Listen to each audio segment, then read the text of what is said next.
नमस्कार दोस्तों। R O का टेस्ट सीरीज चल रहा है और आज हम लोग देखेंगे टेस्ट नंबर 140 को। साथियों, जीएस का ये टेस्ट होगा और जैसा कि आप लोगों को पता होगा कि आर ओ जो प्री एग्ज़ाम होने वाला है, अब ज़्यादा दिन नहीं बचे हैं, गिनती के ही दिन बचे हैं। तो ऐसे में इस समय आप लोग ज़्यादा से ज़्यादा टेस्ट सीरीज को करिए, ज़्यादा से ज़्यादा प्रश्नों का प्रैक्टिस करें, जिससे कि अधिक से अधिक प्रश्न आपके तैयार हो सके। तो चलिए शुरुआत करते हैं इसी क्रम में हम आज का यह टेस्ट। और पहला प्रश्न कि भारत किस जलवायु कटिबंध में स्थित है, भूगोल का प्रश्न है। तो साथियों, आपको ये बताना है कि जो भारत है ये किस जलवायु कटिबंध में स्थित है। तो सही जवाब होगा ऑप्शन नंबर सी, शीतोष्ण और उष्ण दोनों कटिबंधों में। क्या हो जाएगा जवाब साथियों? जो भारत है ये शीतोष्ण और उष्ण दोनों कटिबंधों में स्थित है। जो कर्क रेखा है, आप सभी जानते हैं कि भारत के बीचों बीच से एक रेखा गुजरती है, कर्क रेखा। कौन सी रेखा है साथियों? जो कर्क रेखा है वो भारत के बीचों बीच से होकर गुजरती है। और कितने राज्यों से? तो कुल 8 राज्यों से होकर गुजरती है, आप सभी जानते होंगे। इसके लिए तमाम ट्रिक भी बने हुए हैं, लेकिन अगर आप मैप से इसको एक बार पढ़ लेंगे तो किसी भी ट्रिक की ज़रूरत नहीं पड़ने वाली है। तो गुजरात से होते हुए साथियों ये जो कर्क रेखा है भारत के कुल 8 राज्यों से होकर गुजरती है। और कर्क रेखा के अगर उत्तर की बात की जाए तो उत्तर में क्या है? शीतोष्ण कटिबंध है। तो यहाँ पे हमें कटिबंध के बारे में समझना है। तो कर्क रेखा के उत्तर में कौन सा कटिबंध है? शीतोष्ण है। वहीं अगर दक्षिण की बात की जाए तो इधर है उष्ण कटिबंध। क्या है? उष्ण कटिबंध। तो उष्ण कटिबंध भूमध्य रेखा के निकट होने के कारण यहाँ पर साल भर ज़्यादा तापमान होता है, ज़्यादा बारिश भी होती है साथियों। तो आप देख सकते हैं कर्क रेखा के उत्तर में भी भारत का अंश है, भाग है, दक्षिण में भी है। इसीलिए भारत शीतोष्ण व उष्ण दोनों कटिबंधों में स्थित है। तो अब से आप लोग ध्यान दीजिएगा, अगर ये प्रश्न पूछा जाएगा तो आपका जवाब होगा शीतोष्ण व उष्ण दोनों में। खाली उष्ण नहीं लगा देना है, शीतोष्ण व उष्ण दोनों कटिबंधों में पाया जाता है। आगे है कि अत्यधिक तीव्र गति से चलने वाले पवन प्रवाह या फिर जेट स्ट्रीम कहते हैं, ये वायुमंडल के कौन से मंडल में पाए जाते हैं? तो वायुमंडल का अलग अलग मंडल है साथियों। क्षोभ मंडल है, ओजोन मंडल है, समताप मंडल है, कई मंडल है। तो क्या हमें बताना है कि जो जेट स्ट्रीम है या पवन प्रवाह है किस मंडल में है? तो क्षोभ मंडल में। आप लोग जानते रहिएगा कि जो पृथ्वी है, तो पृथ्वी से सबसे जो पहला परत है, यानी कि जो पहले नंबर पर है वायुमंडल का, वो है क्षोभ मंडल। कौन सा मंडल है? क्षोभ मंडल है।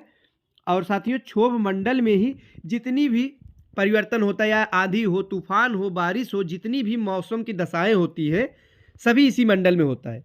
तो आप लोग ध्यान दीजिएगा। तो जब सब कुछ इसी में होगा तो पवन प्रवाह भी तो इसी में होगा, यानी जेट स्ट्रीम। तो आंधी चले, तूफान चले, बारिश हो, ये सभी इसी मंडल में पाए जाते हैं। तो सही जवाब क्या होगा? क्षोभ मंडल। याद रखिएगा, क्षोभ मंडल।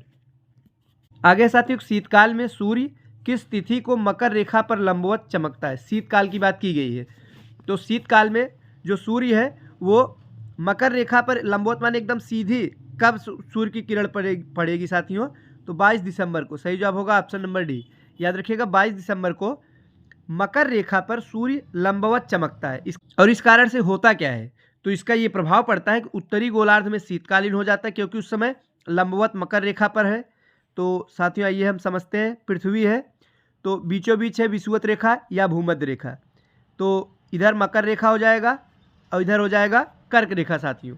तो यहाँ पर यानी नीचे साइड जब सूर्य की रेखा लंबवत चमकेगी तो विषुवत और इसके ऊपर ठीक कर्क रेखा, जहाँ पर हम लोग हैं यानी भारत है, तो यहाँ पर क्या स्थिति होगी? तो यहाँ पर ठंड का माहौल होगा, वातावरण होगा, यानी शीतकाल होगा। तो याद रखिएगा, सही जवाब होगा ऑप्शन नंबर डी, 22 दिसंबर। अगला प्रश्न है कि उत्तर पश्चिमी भारत में शीत ऋतु में वर्षा किस कारण से होती है? तो किस कारण से होती है? पश्चिमी विक्षोभ के कारण होती है। ऑप्शन नंबर ए हमारा ठीक जवाब हो जाएगा, पश्चिमी विक्षोभ। कि भारत में औसत वार्षिक वर्षा कितनी होती है? तो जो भारत में औसत वार्षिक वर्षा होती है वो 112 से 115 सेमी के बीच में होती है। तो सही जवाब होगा ऑप्शन नंबर बी। लेकिन विभिन्न क्षेत्रों में अलग अलग वार्षिक वर्षा होती है, किंतु यहाँ पर भारत में औसत वार्षिक वर्षा की बात की गई है। तो आपका सही जवाब होगा 112 से 115। वहीं साथियों, अगर पूछा जाएगा भारत में सर्वाधिक वर्षा कहाँ होती है, तो मासिन राम में। आप लोग जानते रहिएगा, कई बार प्रश्न बना है। मासिन राम मेघालय में साथियों। मेघालय में 3 पहाड़ियाँ हैं, गारो, खासी, जयंतिया। तो यहाँ से साथियों जो बारिश है, यानी वर्षा यहाँ सर्वाधिक होती है, क्योंकि यहाँ से जो बादल होते हैं यहाँ से टकरा कर अधिकांश भारत में जो अधिकांश बारिश है यहीं पर होता है। लगभग 1000 सेमी से भी अधिक वर्षा खासी और जैंतिया पहाड़ियों के भागों में होती है। वहीं पे सर्वाधिक वर्षा का जो स्थान है वो है मासिनराम। आगे की कौन सी मिट्टी में सूखने पर गहरी दरारें उत्पन्न हो जाती है? वो कौन सी मिट्टी है जिसमें अगर वो सूख जाए तो गहरी दरार उत्पन्न हो जाती है? तो काली मिट्टी, जिसे कपास की मिट्टी भी कहा जाता है। ऐसा क्यों है साथियों?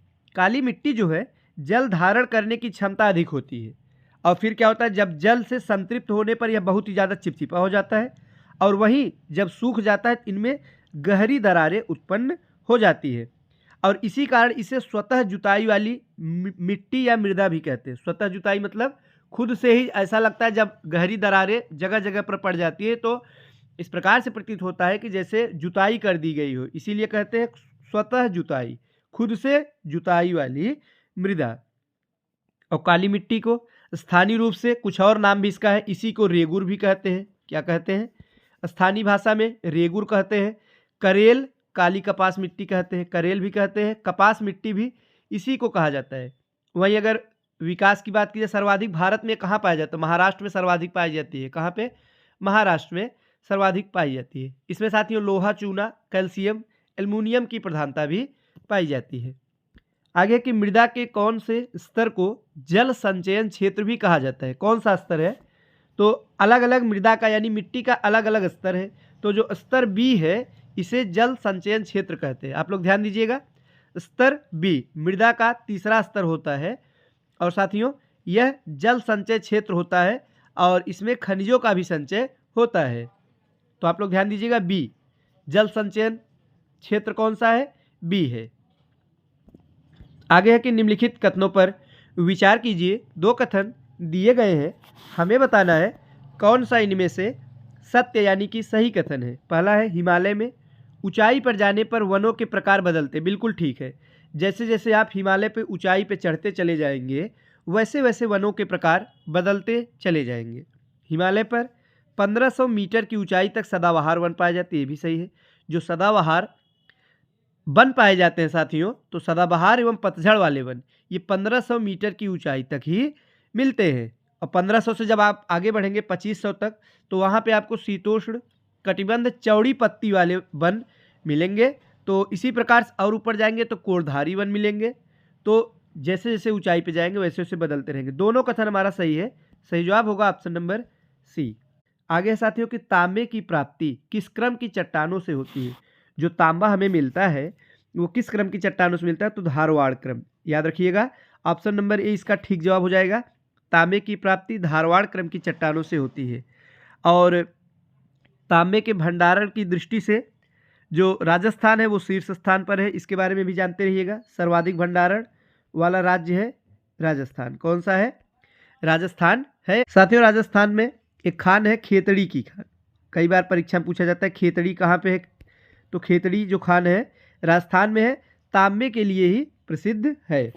तो याद रखिएगा, धारवाड़ क्रम की जो चट्टानें हैं, कौन सी चट्टान है? धारवाड़, तांबा धारवाड़। आगे की आर्कियन चट्टानों के बारे में कौन सा कथन असत्य यानी गलत है? कौन सा गलत है? तो इसमें से ऑप्शन नंबर बी इनमें जीवाश्म पाए जाते हैं, ये गलत है। अगर आर्कियन चट्टानों की बात की जाए साथी तो प्राचीनतम है, सबसे पुराने चट्टान है। इनका निर्माण जीवों से पहले हो गया था। तो आप ही बताइए, जब जीवों से पहले हो गया था तो इसमें जीवाश्म कहाँ से पाए जाएंगे? बिल्कुल नहीं पाए जाएंगे। और ये साथियों नीस ग्रेनाइट और शिष्ट प्रकार चट्टानें हैं। लावा के ठंडा होने के कारण से इन चट्टानों का निर्माण हुआ है। आगे है कि छोटा नागपुर खनिज पेटी के संबंध में निम्नलिखित कथनों पर विचार करें। और 3 कथन है, हमें बताना है कौन कौन सा सही कथन है। पहला, इसका मुख्य विस्तार झारखंड, उड़ीसा, पश्चिम बंगाल में है। बिल्कुल सही है। छोटा नागपुर खनिज पेटी का विस्तार मुख्य रूप से झारखंड, उड़ीसा, पश्चिम बंगाल में देखने को मिलता है। यह पेटी नीस एवं ग्रेनाइट शैलों से युक्त है, ये भी सही है। यहाँ देश का लगभग 75% लौह अयस्क पाया जाता है, ये गलत है। तीसरा वाला जो है ये गलत है। क्यों? यहाँ 90% लगभग लौह अयस्क पाया जाता है, 75 नहीं बल्कि और ज़्यादा है। कितना? लगभग 90%, 90% है। तीसरा गलत है, पहला दूसरा सही है। सही जवाब होगा ऑप्शन नंबर ए। आगे है साथियों कि भारत की लौह इस्पात पेटी निम्न में से किसे कहा जाता है। तो किसे कहा जाता है, अभी हमने पिछले प्रश्न में देखा जहां सर्वाधिक लौह पाया जाएगा उसी को कहते हैं, उसी को कहा जाएगा। तो कहाँ पाया जाता था, छोटा नागपुर खनिज पेटी में। कितना, 90% के लगभग। तो ऑप्शन नंबर ए हमारा ठीक जवाब होगा। छोटा नागपुर खनिज पेटी को भारत की लौह इस्पात पेटी कहा जाता है। आप लोग ध्यान दीजिएगा साथियों, लौह इस्पात पेटी लोहे से संबंधित है। छोटा नागपुर खनिज पेटी ऐसा इसलिए कहा जाता है क्योंकि ज़्यादातर साथियों जो लौह इस्पात कारखाने हैं जैसे बोकारो, दुर्गापुर, जमशेदपुर, राउरकेला इसी पेटी में अवस्थित है। आगे, खेतड़ी की खान किस खनिज से संबंधित है। अभी हमने इसके बारे में भी चर्चा की है। खेतड़ी की खान स्थित कहाँ है, आप लोग बताएंगे राजस्थान में। कहाँ पे है, खेतड़ी जो है राजस्थान में स्थित है। और किस खनिज से संबंधित है, तो तांबे से संबंधित है। खेतड़ी किससे संबंधित है, तांबे से। याद रखिएगा साथियों, राजस्थान के झुंझुनू में स्थित है। कहाँ पे है, झुंझुनू में स्थित है। खेतड़ी की खान है, तांबे के उत्पादन के लिए फेमस है। आगे, भारत का सर्वाधिक स्वर्ण का उत्पादन किस राज्य में होता है। सर्वाधिक स्वर्ण का उत्पादन पूछा गया साथियों। तो बताइए इस प्रश्न का सही जवाब क्या होगा। तो सही जवाब होगा ऑप्शन नंबर बी, कर्नाटक में। कहाँ पे, याद रखेंगे कर्नाटक देश में स्वर्ण का सर्वाधिक अग्रणी राज्य है। सबसे ज़्यादा सोना कहाँ मिलेगा, कर्नाटक। आप इसको कोरिलेट करके भी याद रख सकते हैं। कर्नाटक कहाँ पे, कर्नाटक। सबसे ज़्यादा सोना कर्नाटक में पाया जाता है साथियों। इस पर मूवी भी बनी है, तो ध्यान दीजिएगा। दक्षिण भारत का एक राज्य है कर्नाटक, जहाँ पे भारत का सर्वाधिक सबसे ज़्यादा सोना मिलता है। वहीं एक खान है कर्नाटक में, कोलार खान। आप लोग जरूर इसके बारे में सुने होंगे साथियों। कोलार की खान और हट्टी की खान ये सोने के लिए ही फेमस है, जानी जाती है। आगे कि भारत में सूती वस्त्र का प्रथम कारखाना कहाँ पे स्थापित किया गया था। जब सूती वस्त्र के प्रथम कारखाने की बात की जाएगी तो आपका जवाब होगा कोलकाता, ऑप्शन नंबर ए। क्या होगा साथियों, कोलकाता। जबकि ये जो कारखाना स्थापित किया गया था ये सफल नहीं हो सका था, फिर भी पहला कारखाना था इसीलिए महत्वपूर्ण है। कोलकाता में स्थापित हुआ 1818 में। कब साथियों, 18 से 18 ईस्वी में सूती वस्त्र का पहला जो कारखाना है वो कोलकाता में स्थापित हुआ था। आगे है साथियों, हिंडाल्को की स्थापना किस देश के सहयोग से की गई थी। तो जो हिंडाल्को की स्थापना है वो यूएसए यानी संयुक्त राज्य अमेरिका के सहयोग से किया गया था। हिंडाल्को का मतलब क्या है, इसका अर्थ है हिंदुस्तान एल्युमिनियम कंपनी। और अमेरिका के सहयोग से उत्तर प्रदेश के रेणुकूट में इसकी स्थापना की गई। कहाँ पे, उत्तर प्रदेश में एक जगह है रेणुकूट, यहीं पर इसकी स्थापना हुई थी। और देश में स्थित अग्रणी एल्युमिनियम उत्पादन कंपनी भी यही है। नेक्स्ट है कि विश्व प्रसिद्ध अंगोरा ऊन, एक अंगोरा ऊन है जो कि वर्ल्ड फेमस है, किससे प्राप्त किया जाता है ये हमें बताना है। तो सही जवाब होगा ऑप्शन नंबर सी, खरगोश से। अंगोरा जो है ऊन ये विश्व में उच्च कोटि का ऊन माना जाता है। इसका उत्पादन खरगोश से किया जाता है साथियों। और वही पश्मीना ऊन भी है, काफ़ी फेमस है। आप लोग जरूर सुने होंगे पश्मीना के बारे में। पश्मीना ऊन की बात की जाए तो बकरी से प्राप्त होता है साथियों। किससे, बकरी से प्राप्त होता है। आगे की देश का प्रथम सुपर फास्फेट संयंत्र कहाँ पे स्थापित किया गया था। तो रानीपेट, सही जवाब होगा option number C, Ranipet. Next है नेपानगर, किसके लिए फेमस है साथियों। तो नेपानगर जो फेमस है यह अखबारी कागज के लिए फेमस है। कागज का नाम याद रखिएगा साथियों, जब भी नेपानगर पूछेगा। नेपा कागज किसके लिए, अखबारी कागज। है कहाँ पे, मध्य प्रदेश में। नेपानगर मध्य प्रदेश में स्थित है, जो कि कागज के उत्पादन के लिए प्रसिद्ध है। अगला प्रश्न है, प्रधानमंत्री ग्राम सड़क योजना के अंतर्गत गांवों को जोड़ने के लिए कितनी जनसंख्या को आधार बनाया गया है साथियों। तो पहला है मैदानी इलाके में 1000, बिल्कुल ठीक है। दूसरा है पहाड़ी इलाकों में 500, ये भी ठीक है। मरुस्थली में 250। तीनों हमारे बिल्कुल सही सुमेलित है, 1 2 3। सही जवाब होगा ऑप्शन नंबर डी। राष्ट्रीय हरित राजमार्ग नीति कब जारी की गई। तो ये जो नीति है 2015 में जारी की गई, केंद्रीय सड़क परिवहन मंत्री नितिन गडकरी के द्वारा जारी किया गया। ये है क्या साथियों, हरित राजमार्ग नीति से आप क्या समझते हैं। हरित से आप समझ सकते हैं पेड़ पौधों से संबंधित होगा, बिल्कुल सही है।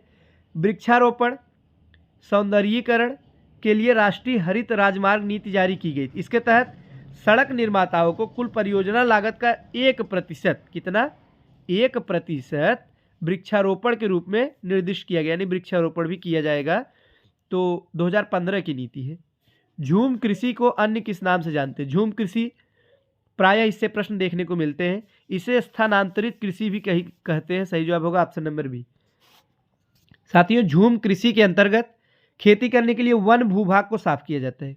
कुछ वर्षों तक उस स्थान पर कृषि कार्य करते खेती करते हैं और जब वहाँ की मिट्टी की उर्वरता कम हो जाती है उसे छोड़कर दूसरी जगह खेती किया जाता है। तो जब बार बार छोड़ा जाएगा, जगह बदला जाएगा, तो क्या होगा? स्थानांतरण होगा। तो स्थानांतरण मतलब होता ही है कि जगह बदलते रहना, तो इसे स्थानांतरित कृषि भी कहते हैं। झूम खेती भी इसी को ही कहा जाता है, पहाड़ी क्षेत्रों में होता है। साथियों, आगे है गुलाबी क्रांति किससे संबंधित है? गुलाबी क्रांति किससे संबंधित है? तो सही जवाब होगा ऑप्शन नंबर बी, मांस उत्पादन। किससे साथियों? मांस उत्पादन, ऑप्शन नंबर बी इसका ठीक जवाब हो जाएगा। और झींगा मछली से भी संबंधित है गुलाबी क्रांति। वही अगर पूछा जाएगा कि लाल क्रांति किससे संबंधित है, तो टमाटर से। टमाटर, लाल लाल टमाटर, आप इसे कोरिलेट कर सकते हैं। टमाटर का रंग लाल लाल है तो लाल क्रांति टमाटर से हो जाएगा। बादामी क्रांति की बात की जाए मसाला से, तो इस प्रश्न का सही जवाब होगा ऑप्शन नंबर बी, मांस उत्पादन। आगे साथियों, भारत में हरित क्रांति का जनक किसे कहा गया है? तो हरित क्रांति के जनक के रूप में एम.एस. स्वामीनाथन को जाना जाता है। ऑप्शन नंबर बी हमारा ठीक जवाब हो जाएगा। तो साथियों, 1960-70 के दशक के दौरान भारत में खाद्य फसलों के उत्पादन में हुई वृद्धि को हरित क्रांति कहा गया। इसके लिए इसके जो जनक के रूप में जाने जाते हैं वे एम.एस. स्वामीनाथन को जाना जाता है। और विश्व में नॉर्मन ई बोरलॉग को जानते हैं। भारत में हरित क्रांति के जनक के रूप में एम.एस. स्वामीनाथन को जाना जाता है। तो ये थे आज के महत्वपूर्ण प्रश्न। वीडियो अच्छा लगा तो लाइक करिएगा। मिलते हैं अगले टेस्ट में कुछ नए प्रश्नों के साथ। तो आज के लिए बस इतना ही। धन्यवाद।